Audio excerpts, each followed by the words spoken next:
On Tech News Today, the first Apple HomeKit-supporting gadgets ship today. A new report says millennials get their news from Facebook. And watch out, Siri, there's a new dog in town. It's all coming up next on Tech News Today. This is Twit. Bandwidth for Tech News Today is provided by Cashfly at CACHEFLY.com.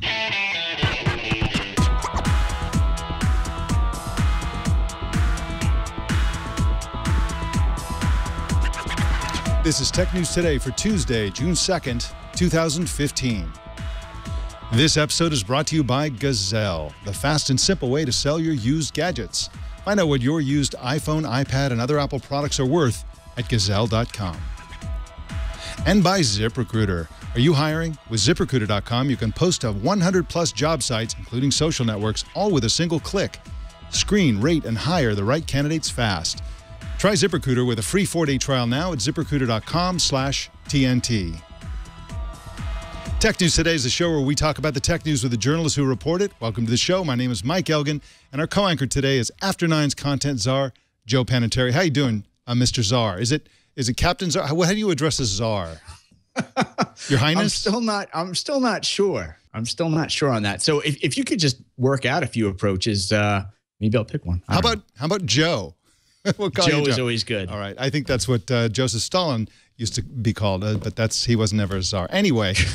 Nice transition. Thanks. Already off the rails. We haven't started yet. Why don't we get into the news before we get into more trouble with the Russian community? The first home automation product to support Apple's HomeKit platform were unveiled today, nearly a week before Apple's Worldwide Developers Conference, which is Monday. Don Chmielewski is a senior editor at Recode and joins us now. Welcome to you, Don. Hey, Mike. How are you? I'm doing great, thank you. Now, 5 companies announced new products, with 2 of them available immediately. Can you tell us about some of these products? Well, these are first blush attempts to use Apple's HomeKit, which, as you know, and I'm sure your listeners know, is a way to use the iPhone, the iPad, and some of its technology to control various devices in the home. Some of the first early products that let's try that again. Some of the first products available today are products that allow you to dim lights in your home. You can use Siri on your iPhone to control the lights.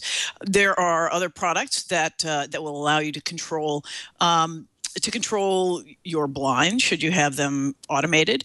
There are products that I'm trying to think. They're just most of these are early sort of lights, garage, thermostat sorts of products. They're sort of first blush attempts at what people might want. First guesses at what people might want to do with home automation. These are we'll see how they catch on. Hey, Dawn, any clues, or is it too early to say in terms of how these offerings compare to the other offerings that we all see in the Home Depots of the world and the retail stores and the offerings from Google and its partners, for instance? You know, Joe, that's a fabulous question. We're just at the beginning stages, and device makers are going to have to decide where to place their bets. And it's so early going; it's hard to know who might eventually win. As you know, Lowe's has a series of products that are designed to work together. Google is making a move in this direction as well with its acquisition last year of Nest, the home thermostat, and it's attempting to build out an ecosystem that is built on its software. So it's such early days, and there have been no really enormously successful attempts at home automation to date. So I think it's a really intriguing world out there, and we'll see, who ends up succeeding in claiming the home. Don, it's curious timing for this announcement. You'd think that these products would be announced next Monday when Apple has its big unveil or whatever they're going to add or talk about around HomeKit.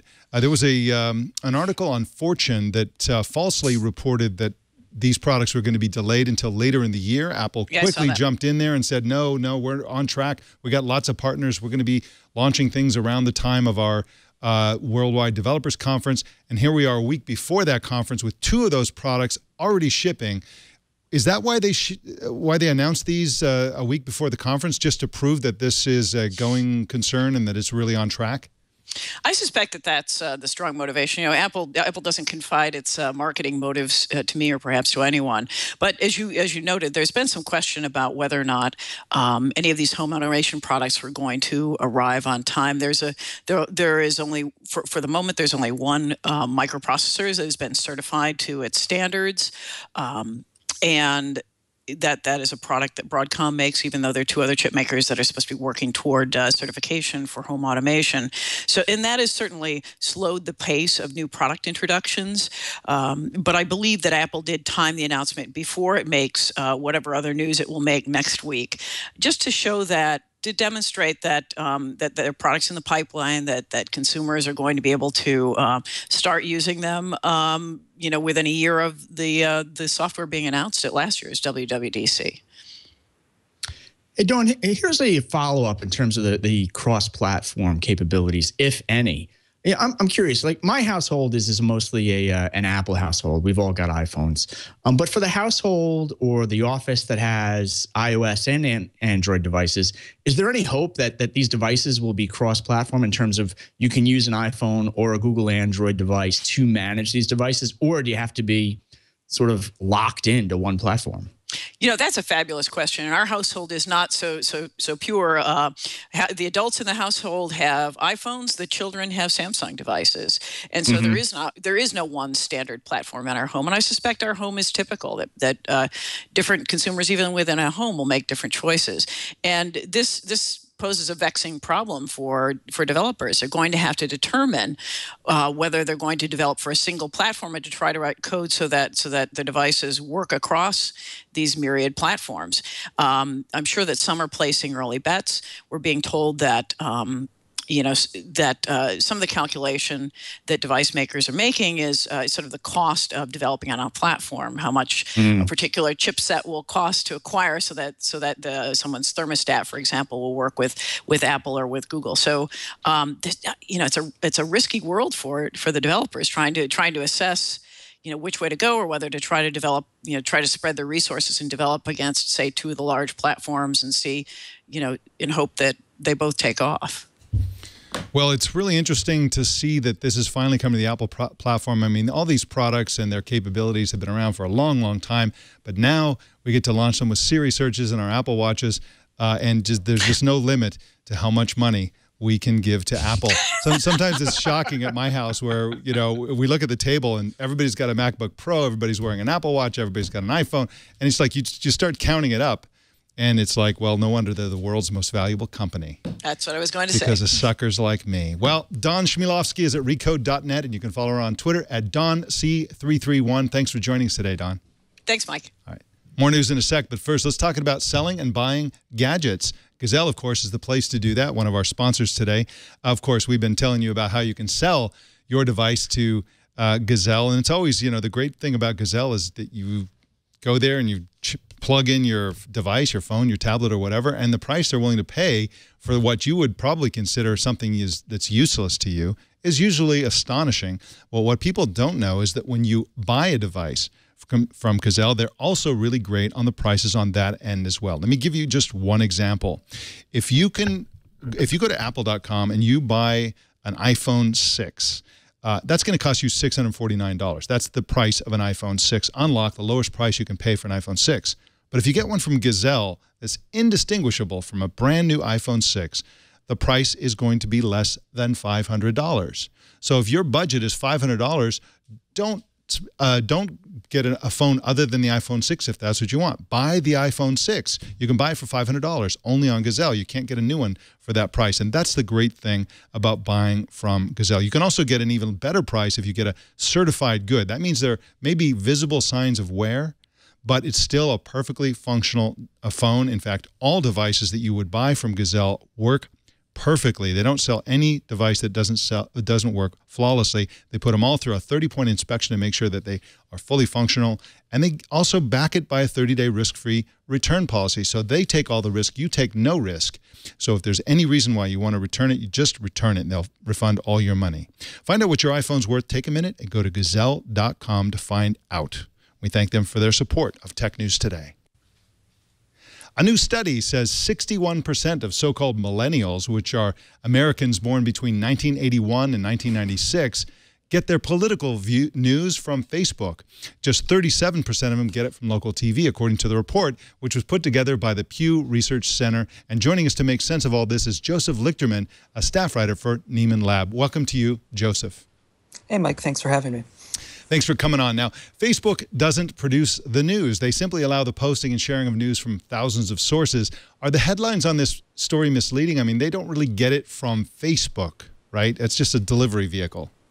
Right, but with Facebook controlling the algorithm for newsfeed, they often control what news you see or sort of how much you see. So it can definitely be significant in terms of the type of news you're seeing and the type of and how much you're seeing. It's really all contingent on sort of the algorithm and how they decide to tweak newsfeed, or if they decide to at all. So that's why it's interesting and why it's significant.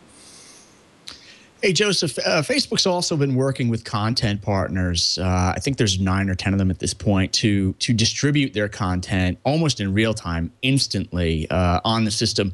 Might this research provide even more fuel to that fire so that Facebook can attract more content providers onto its system?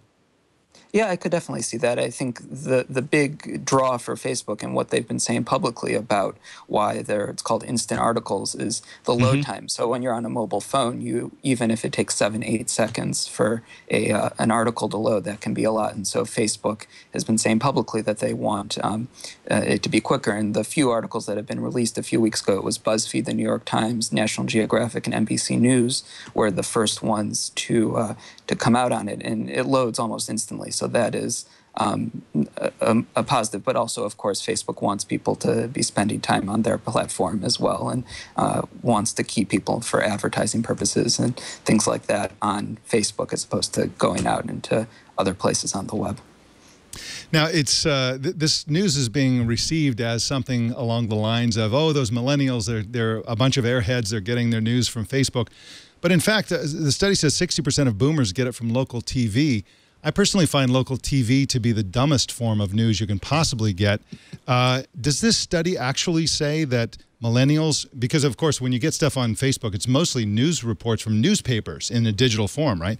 So does this study actually say that millennials are more educated and substantive than boomers? No, it doesn't necessarily say that. It's interesting because more millennials are on Facebook, so you're seeing just the type of content they're seeing much more. So, for instance, 24% of millennials said at least half of their posts on Facebook are related to politics, compared to just 16% of baby boomers. So even on there, I don't know if they're necessarily more well-informed, but they're seeing more political content. But the study also said that just in general, baby boomers are more aware of various news outlets. They had a whole list of different organizations, but this is just a trend across generations. The Pew study goes back to 1996, and that was when Gen X was the youngest generation, and even then they weren't as aware of different news sources, but that's increased as it's gotten older, as they've gotten older, and this has sort of been a trend for generations. Yes, we've gotten older and grayer. Hey, Joseph, what about other social media platforms? Were any other social media platforms covered in this, such as Twitter or LinkedIn, or was this primarily just findings involving Facebook? Twitter was mentioned, but the findings were mostly on Facebook, that it was really Twitter was negligible compared to how much traffic and how much influence Facebook has in terms of people finding news and consuming news from its platform. It's really, the audience on Twitter is much smaller. Now, besides Google News, you reported that that the Pew study found that millennials were more familiar with BuzzFeed than were older people. In other words, the only two news brands per se that the millennials were more familiar with than baby boomers and Gen Xers were BuzzFeed and Google News. What does that tell us? I mean, BuzzFeed is two different kinds of publications. On the one hand, they have the most vacuous, link-baity kind of content, and on the other hand, they do some really great journalism. And there's like nothing in between. They don't do any regular journalism, as far as I know. It's either great or horrible. How does BuzzFeed manage to reach millennials so well? Is it because of the link-baity stuff, or is it because of the substance of reporting? Any sense there?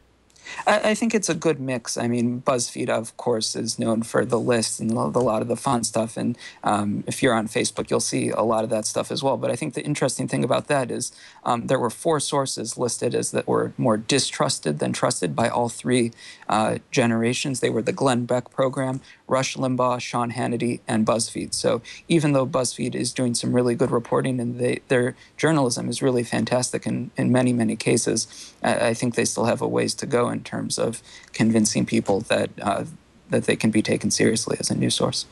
Well, my advice to millennials and boomers and Gen Xers is make sure you get all your news from twit.tv. That's just my 2 cents, my unbiased opinion. Joseph Lichterman is at NeimanLab.org, and you can follow him on Twitter at @YLichterman. Thank you so much for joining us today, Joseph. Thanks for having me. All right. Well, the headlines are screaming this morning about the addition of advertising on Netflix movies. That's not actually what's going on, according to Adweek writer Jason Lynch. And Jason joins us right now. Welcome to you, Jason. Hello. Good to be here. Glad you're here. Now, Hulu started selling ads, and now people are saying that Netflix is doing the same thing as Hulu. But what's really going on? Well, I think what happened was that there were some stories yesterday that confused what a promo is versus what an ad is. And what is happening is Netflix has been running some promos for other Netflix shows. They've done it after series for a while. They're testing, running some very short trailers beforehand, and that was translated by some stories to saying that Netflix is now running advertising, and then that kind of started the usual kind of internet outrage. And Netflix has responded saying, you know, we're not planning to test or implement third-party advertising. You know, these are short trailers that we're considering, but they've been adamant for several years that they do not want to. They have no plans for an advertising-based model, and they reiterated that again today. Jason, though, just to play the flip side, they're still consuming time, and viewers always want to skip past those ads, that time consumption area. Where do you come down on this? Do you think it is a form of advertising, or is house ads not an ad? Well, for me, a house ad is not an ad. I liken it to what HBO has been doing this for some time. If you go to HBO Go, or even if you go on some HBO VOD shows, and I want to watch the latest episode of Veep or Game of Thrones, more often than not, that show is preceded by a very brief trailer for some upcoming HBO show. I never in my mind think, oh, this is an ad, I don't want to watch it. It's just, oh, okay, this is another HBO show that's on. I think there's a big leap from that, and Netflix has been doing the same thing, to all of a sudden, there's a car ad, or Hulu, there's ads inserted in the middle of the content. Shouldn't Netflix run ads? I mean, wouldn't consumers want them to run ads if it in fact lowered the price of subscriptions? Well, I do think that maybe a couple of years down the line that is an area that Netflix could consider doing. You could do a Hulu Plus model where perhaps there is a free, quote unquote, free or cheaper version of Netflix that has ads. But right now, Netflix has been very adamant, and they've said, Reed Hastings said to investors last year, our brand stands for that commercial-free experience. They want consumers to feel like they're in control. And if all of a sudden they're watching a show and it's interrupted by advertising, they're not in control anymore. And that said, in a couple of years, they may find that if they want to expand further, the only way to get new consumers in is to offer ad-supported content. But for right now and for the near future, they have no plans to do so. Yeah. Jason, any clues as to whether or not they may consider raising prices for ad-free? And what I mean by that is, right now when I go to Hulu or even YouTube, there are moments when I just have to turn off the system. I get so frustrated by the ads. I'd be willing to pay a premium to keep Netflix ad-free if and when that day comes. Do you have any hints that might be on a whiteboard in Netflix somewhere? Well, I'm sure it's just something that they have in the back of their mind that they're considering at some point. But I think today, with the new statements that they came out with, that we're not planning to test or implement third-party advertising on Netflix. This is obviously not anything at the front of their mind. It's something that could happen in the back, and I'm sure when they do, you've already seen now when they announced their most recent price increase that you paid more for the 4K programming, and And this would just be another way to be able to do, a tiered subscription if there were ads or no ads. But again, I think that we're years away from that being a reality. Very interesting. Jason Lynch is at adweek.com, and you can follow him on Twitter at Jason Lynch. Big surprise there. Thanks for joining us today, Jason. Thanks. All right. Hound, which is best known for an app that can identify songs when you hum, sing, or play the tune, has come out with a virtual assistant that competes with Siri, Google Now, and Cortana. What's cool about this is that reviewers are super impressed by the speed. It's called Hound, and the company launched it today in private beta. Hound enables navigation, search, weather, news, all that kind of stuff, which are delivered through Siri-like voice interaction. The company is also launching a platform called Houndify, really, it's called Houndify, that enables developers to add a voice interface to any app. I can't wait to try this, Joe Panettieri. I wanted to do it this morning, didn't have the time, but reviewers are raving about this. They say it's faster than Google Now, faster than Siri, and faster than Cortana. Yeah, what's really interesting, Mike, is especially since a lot of listeners and viewers know I come more from the enterprise world. And in the enterprise IT world, we speak so much about machine learning and machine-to-machine communications. All this stuff, at first we were talking about IBM Watson and these multi-million-dollar systems to experience it. Now we're talking about consumer apps really driving the wave, which has completely flipped the model.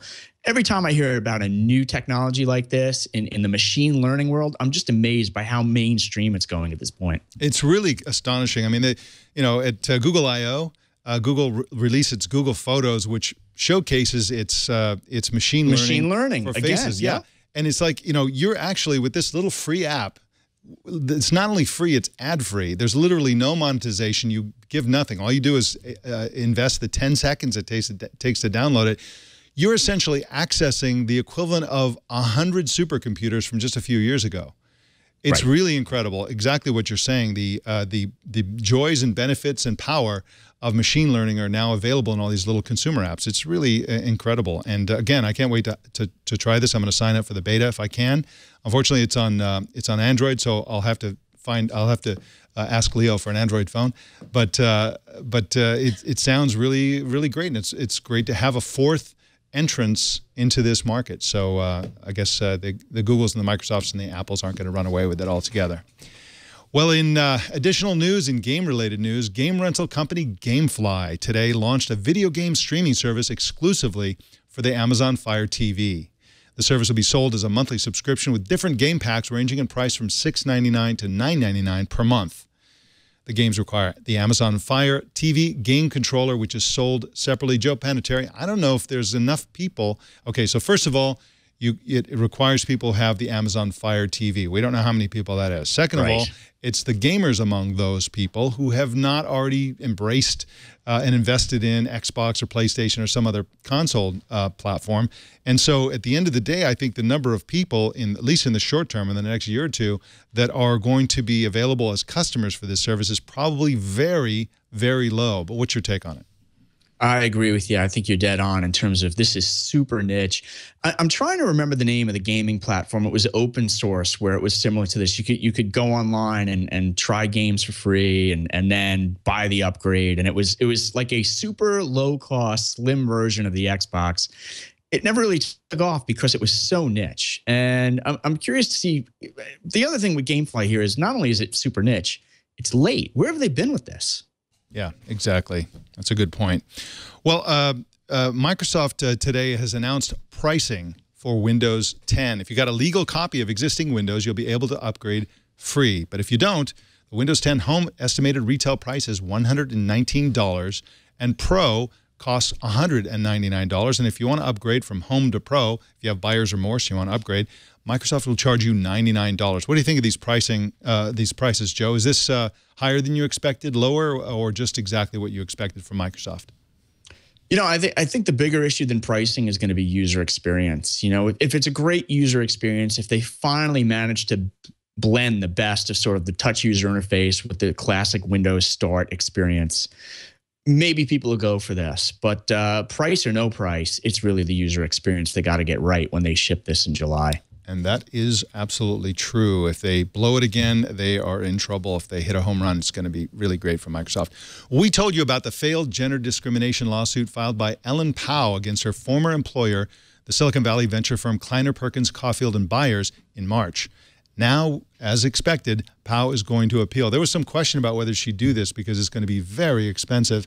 And a lot of people were rooting for her to appeal because the issue of gender discrimination in Silicon Valley was spectacularly unresolved after this case. I mean, she lost the case, the particulars of the case with that particular courtroom setting and so on, ended up with her losing the case. But that didn't, change the fact that there's a lot of gender discrimination in Silicon Valley. So some people are hoping that the appeal will change all that. Do you think she's got a shot? I mean, it seems pretty cut and dry that this was rejected in the first court case. I don't know if she has a shot. Mike, I just don't know how close it was the first time around. So I'm not sure on that. But I think there are two very interesting outcomes here. Number one, does she quietly have certain people financing her effort here? Those who believe in her. That's one key issue I think that is worth investigating. And number two, to her credit, she sparked a really important dialogue. So win or lose, she is driving this dialogue forward about discrimination and/or alleged discrimination in the Valley, and it's a key topic. It really is. And, of course, it also has to be said that she is the interim CEO currently of Reddit. Well, an exclusive on Recode said Apple's subscription TV service won't be unveiled next week at the company's Worldwide Developers Conference. Plans were delayed by the difficulty of finalizing content licensing deals. I guess it's harder than it looks to get those deals, Joe. It's probably because, the powers that be, Hollywood, et cetera, is leery of Apple doing to them what they did to them with music downloads business a long time ago. That's exactly it, Mike. I think that's number one. You hit on the key issue there. Like, is this the music industry all over again? And then part two of that, look at how quickly Apple grabbed the music industry and now has lost it. So I think the content providers saying, wait a minute, time out. The other piece of this is the content providers knew that Apple had a deadline. So they could strike a really hard deal and force Apple's hand, and Apple didn't go for it. So it's interesting on the timing. But, yeah, I think the whole industry, it's not as easy this time around for Apple because people have seen the playbook. They have, and of course, Apple is going to be making a big play for, to regain ownership of music when they launch what is rumored to be called Apple Music, their streaming service that's going to be come out of their Beats acquisition and so on. So we'll see how they do with that. Speaking of deals, they're trying to line up all kinds of celebrities to act as DJs, and they're also building a rumored social network that is for celebrities and musicians and artists, for them to have their own profile pages and so on. So they're working furiously behind the scenes, and we will no doubt see a lot more on that on Monday. Can't wait to see that. Well, in mergers and acquisitions news, Microsoft is buying the company Six Wonderkinder, which makes the to-do app Wunderlist. Experts say the price was above $100 million, but no more than $200 million. The price, Joe Panettieri, seems really high to me. I mean, this is a little to-do app. Why would it cost so much? Why would it be north of $100 million? It's called the unicorn effect, Mike. I mean, if you check the wallstreetjournal.com, they have this great list of the quote-unquote unicorns out there. Those are startups that now have $1 billion plus valuation. And it's just sort of crazy to talk about IT startups on the one hand and $1 billion valuations on the other. So it's sort of like the rising tide is lifting all boats right now. So all those unicorns, all those big startups that are $1 billion plus in valuation are lifting everyone else along the way.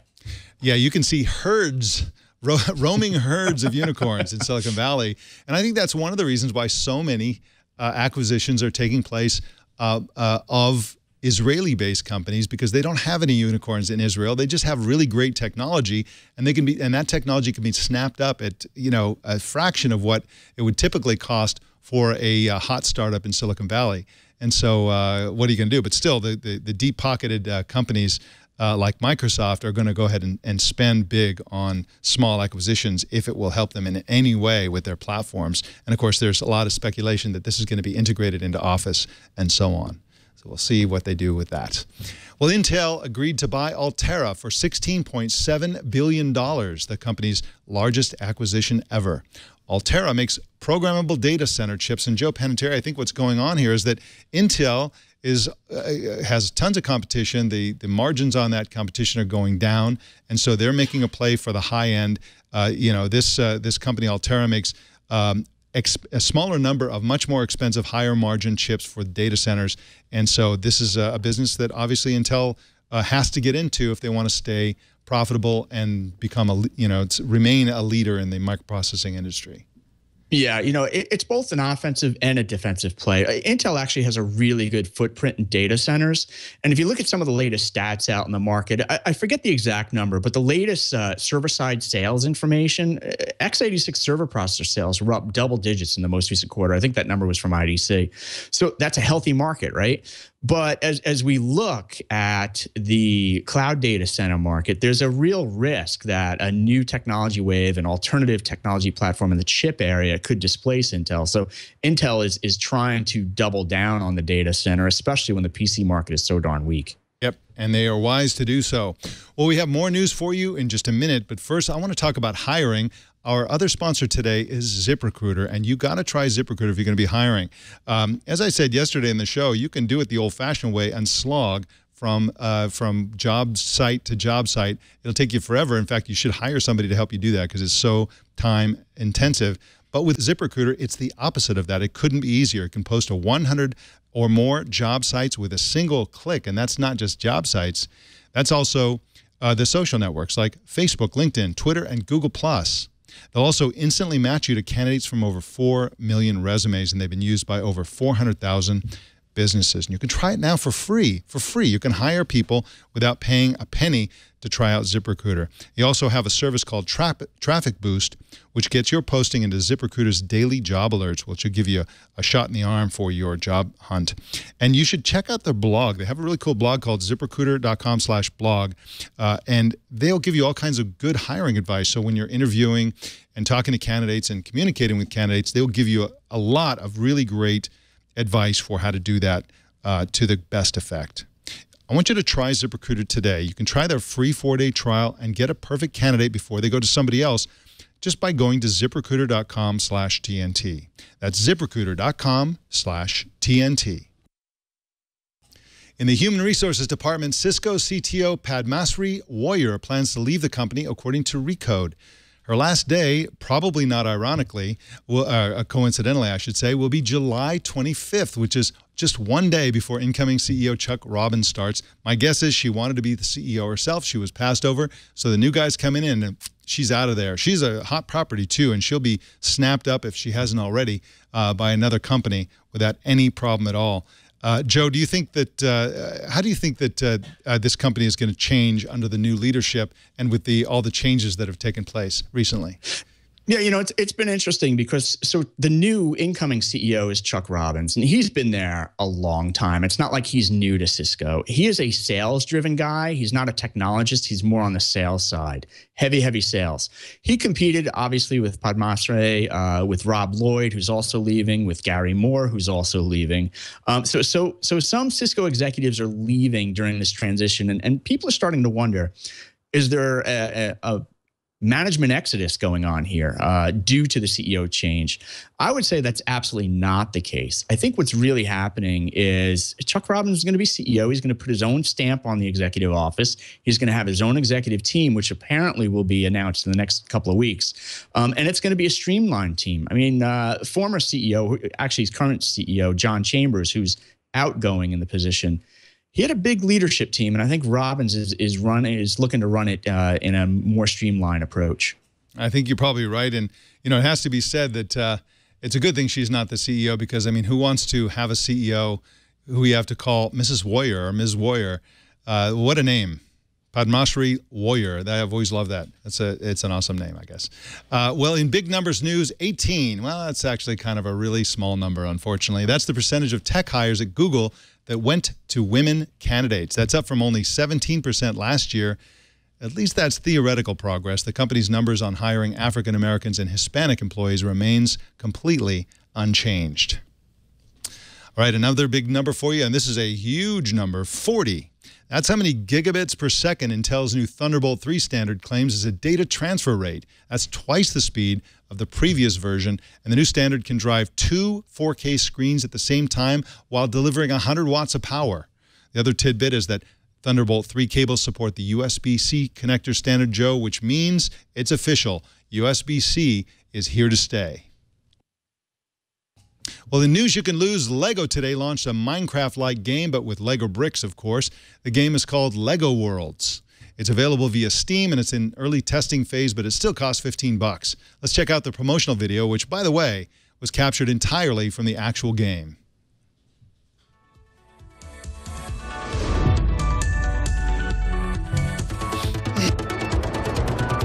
Guy skydiving. You'll note that he doesn't have a parachute. This is hilarious. Yeah, splat. But he's made out of plastic, so no big deal.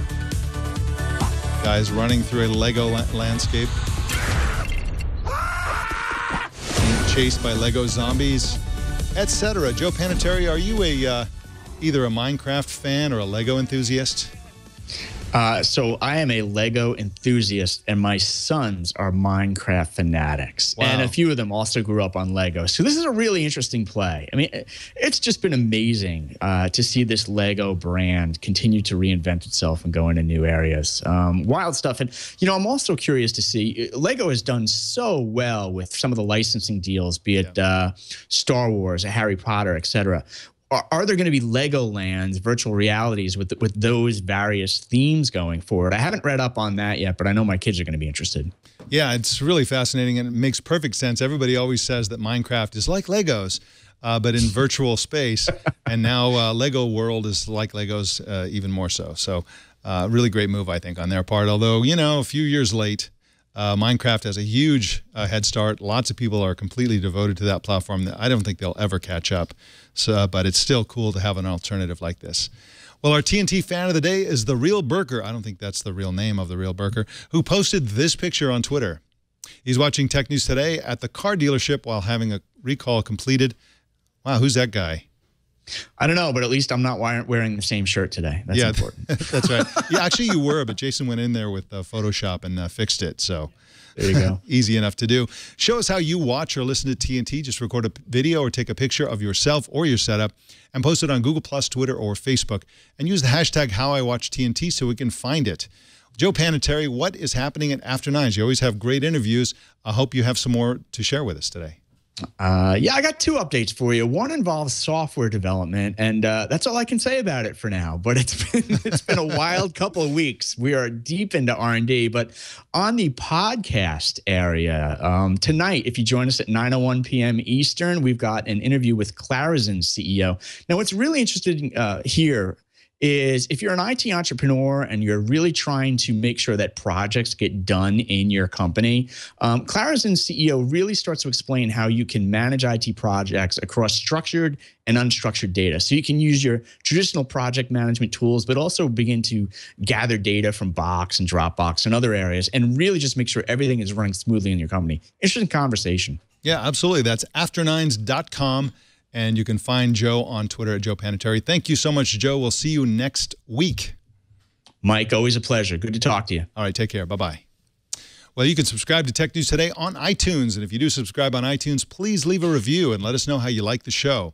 And you can choose your favorite way to subscribe at twit.tv/TNT. You can also watch us live every weekday at 10 a.m. Pacific, 1800 UTC at live.twit.tv. And if you're ever in or near San Francisco, come on up and watch us as part of our studio audience. Take you about an hour to get here. Just send email to tickets@twit.tv. If you'd like to help us grow our audience, here's how you can do it. Just post a link to twit.tv/TNT on the social media site of your choice and tell your friends to subscribe, for crying out loud. You can join our Google Plus community. Just search Google Plus or Tech News Today and you'll find us there. You can also follow me on the new Makerspace social network. That's makerspace.com, and you can find me, Mike Elgan. Just search my whole name, run together with no spaces. Also, don't miss Tech News Tonight at 4 p.m. Pacific tonight and every weeknight. That, ladies and gentlemen, is the Tech News Today. This show was produced by Jason Cleanthes and edited by Anthony Nielsen. My name is Mike Elgan. Thanks for tuning in. We'll see you tomorrow.